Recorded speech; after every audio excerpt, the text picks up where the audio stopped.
मेरे पीछे आप ये ग्राइंडिंग मशीन्स देख रहे हैं और ये यहाँ ग्राइंडिंग सेक्शन है जहाँ पर हम मौजूद हैं। और इन ग्राइंडिंग मशीन्स के अंदर इस तरह का दरियाई पत्थर पहले डाला जाता है जो बेसिकली इन मिनरल्स को ग्राइंड करता है। जिस तरह हमने आपको दिखाया था कि ये फलसफर का पत्थर जो कि एक मेन इंग्रेडिएंट है, इसके अलावा ये क्वार्ड का पत्थर, ये दो मिनरल जो हैं इसमें डाले जाते हैं। इसके अलावा मुख्तलिफ़ किस्म के केमिकल्स इस ग्राइंडिंग मशीन में डाले जाते हैं और फिर 36 घंटे तक जो है इसको ग्राइंड किया जाता है। और ग्राइंड करने के बाद फिर इस तरह का लिक्विड फॉर्म में ये बाहर आता है। इस लिक्विड को आगे कारखाने में भेजा जाता है जहां मुख्तलिफ सांचों के अंदर इसको डाला जाता है या फिर मशीन की मदद से और हाथों की मदद से शेप्स दी जाती हैं, ना सिर्फ शो पीसेस की बल्कि पॉटरी की।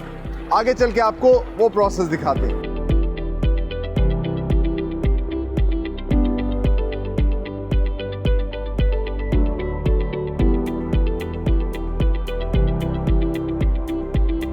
ग्राइंडिंग सेक्शन से जो क्ले तैयार होता है लिक्विड फॉर्म में, उसको फिर भेजा जाता है यहाँ मोल्ड सेक्शन के अंदर। और यहाँ पर आप देख सकते हैं कि बाकायदा तौर पर ये मोल्ड्स भी खुद तैयार करते हैं। जिस तरह का शो पीस क्योंकि बल्क में तैयार करना है तो उसका एक मोल्ड बना लिया जाता है, उसमें लिक्विड डाला जाता है।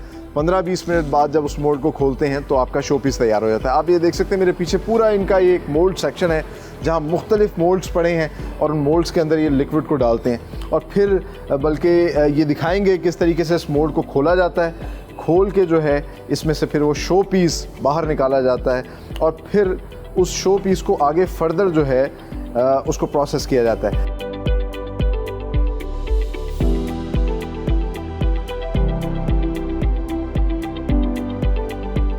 हम मौजूद हैं इस फैक्ट्री के मशीन सेक्शन के अंदर।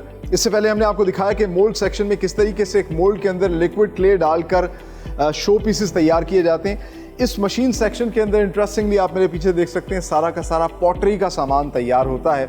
और जदीद दौर है, डिमांड ज़्यादा है, इसलिए मशीनों की मदद से अब ज़्यादा ये बर्तन जो हैं वो तैयार किए जा रहे हैं। अच्छा, यहाँ पर थोड़ा सा डिफरेंट है। जो लिक्विड क्ले तैयार किया जाता है उसको सबसे पहले यहाँ लाकर फिल्टर प्रेस मशीन के अंदर प्रोसेस किया जाता है। उसमें से सारा का सारा उसका पानी अलग किया जाता है और जो मट्टी होती है, जो क्ले होता है जिसको केक कहते हैं, वो केक अलग किया जाता है।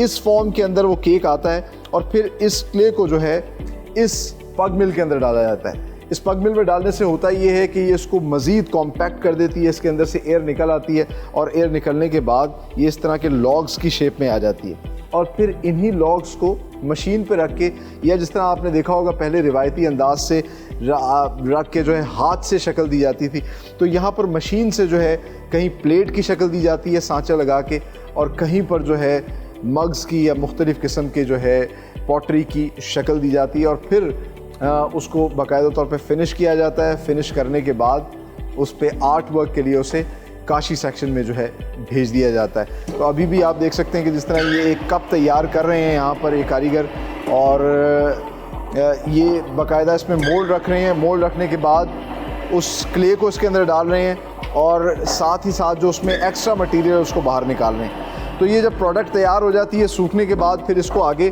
काशी के लिए भेज दिया जाता है।